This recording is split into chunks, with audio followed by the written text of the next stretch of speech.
et bienvenue dans cette vidéo. Je suis heureuse de vous retrouver. Alors aujourd'hui, je vais vous parler des engobes. Je suis Cathy du blog maindanslatterre.com, le blog dédié à l'apprentissage de la sculpture de l'argile. Alors qu'est-ce que c'est un engobe? Un engobe, on va dire que c'est une finition colorée.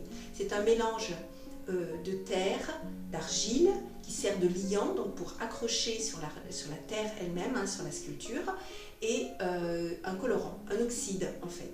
Voilà, ça s'utilise avec de l'eau.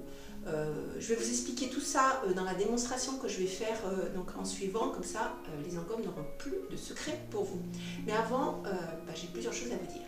Déjà, je voudrais vous offrir mon livre « Réussir ma première sculpture facilement » qui a déjà aidé énormément de personnes qui ne savaient pas comment mettre les mains dans la terre, comment commencer une sculpture.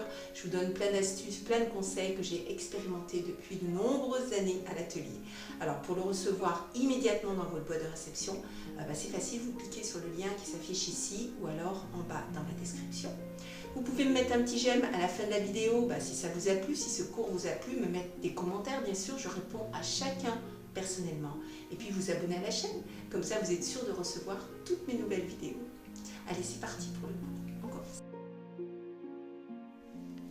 Même si c'est une technique qui est plus adoptée par les potiers et les céramistes, de nombreux sculpteurs utilisent les engobes en finition, en première cuisson, ce qui garde un côté très mat et vous pouvez voir des résultats vraiment très chouettes.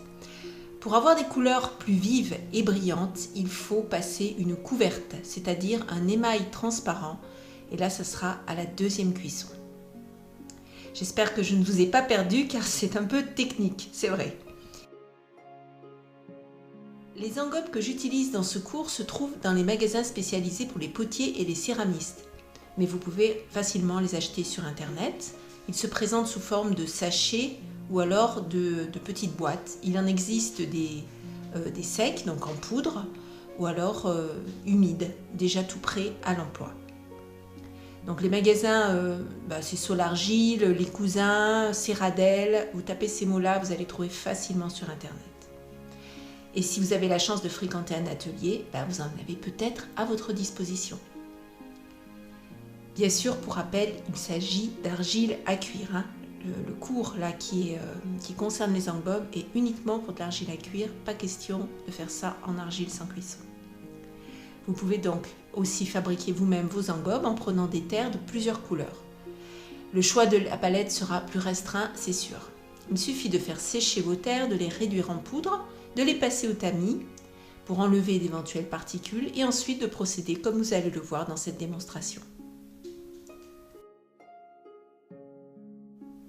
Pour ce cours, vous avez donc besoin de quelques engobes, de pinceaux de formes et grosseurs différentes et d'outils que vous utilisez habituellement pour le modelage, pic en métal ou mini couteau pour la scarification, c'est-à-dire le grattage.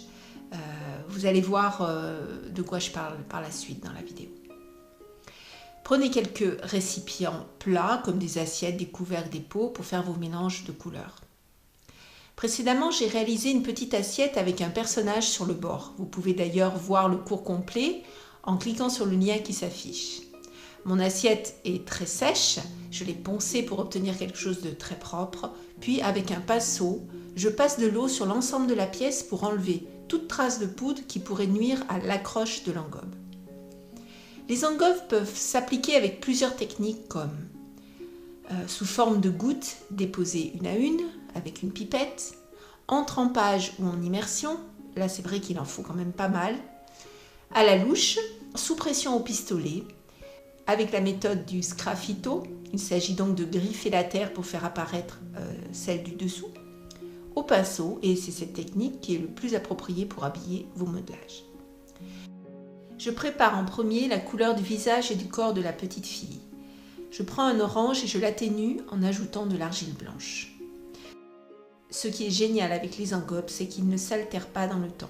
Vous pouvez les conserver très longtemps et vous pouvez aussi les mélanger entre eux sans problème, contrairement aux émaux qui sont de véritables petites mixtures très précises et pas du tout mélangeables. Avec mon pinceau, je commence à passer sur le visage. Soyez attentifs à ce que je vais vous dire. Il faut éviter de repasser sur les mêmes coups de pinceau tant que l'engobe est humide. Bon, il sèche très vite, l'eau est très vite absorbée par la terre. Mais si vous ne faites pas ça, en fait, vous allez retirer la première couche. Un petit peu d'ailleurs comme pour les patines à la cire.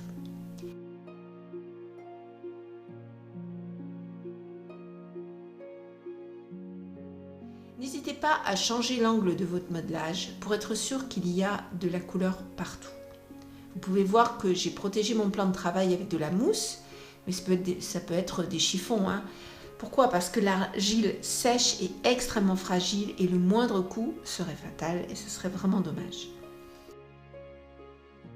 Essayez de toucher le moins possible vos engobes, car vous pouvez remarquer que quand ils sont secs, ils sont très poudreux. Et donc, si vous les manipulez trop souvent, ils vont s'enlever. Il va falloir repasser la couleur. C'est vrai qu'il faut être assez précautionneux quand on fait de l'engobe. Donc, pour obtenir de belles couleurs, il faut au moins 3 couches.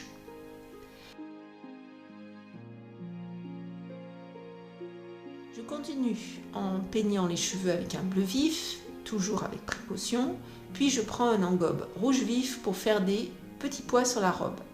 Je répète mes gestes 3 fois pour être sûr d'avoir des pois bien rouges.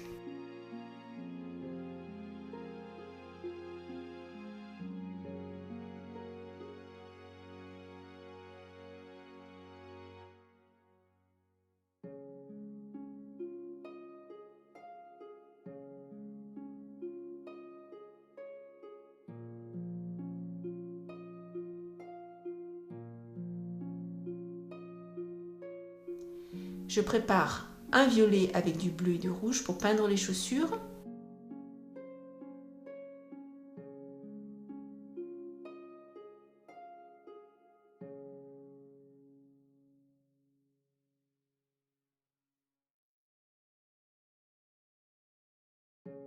Je vais maintenant peindre le reflet de la petite fille en utilisant bien sûr les mêmes couleurs. Vous pouvez remarquer que j'utilise mon pinceau à plat et je respecte le temps de séchage très rapide entre les couches.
Une fois le personnage terminé, je passe le fond avec un vert clair sur le haut et un violet sur le bas.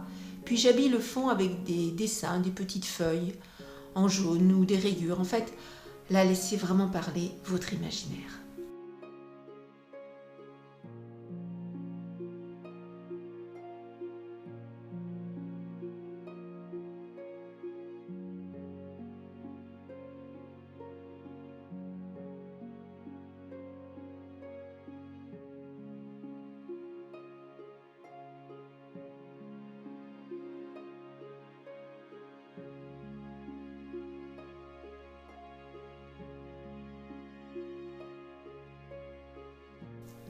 Puis avec mon mini couteau, je vais scarifier, c'est-à-dire gratter la couleur pour faire apparaître le fond.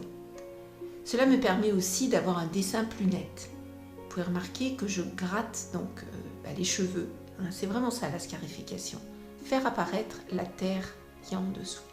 Cette technique est vraiment chouette et vous pouvez imaginer plein de motifs en grattant simplement vos engobes. Je termine avec un bord rouge sur le bord de l'assiette.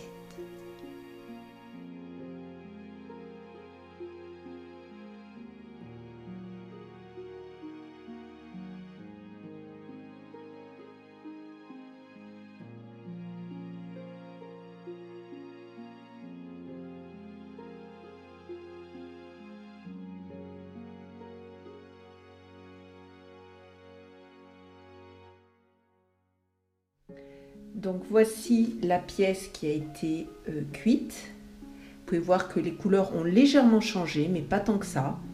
Donc là, je vais passer ce qu'on appelle une couverte, c'est-à-dire un émail transparent, et je vais cuire la pièce une deuxième fois. Maintenant, si vous voulez utiliser l'engobe pour de la décoration de sculpture, eh bien, une seule cuisson en biscuit, comme je l'ai fait là, va suffire.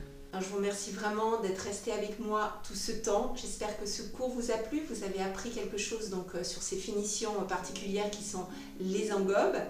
Vous pouvez toujours bien sûr télécharger mon livre. Il est entièrement offert. Vous allez trouver plein d'astuces concernant donc, la sculpture de l'argile, puisque c'est ce qui nous intéresse ici sur cette chaîne.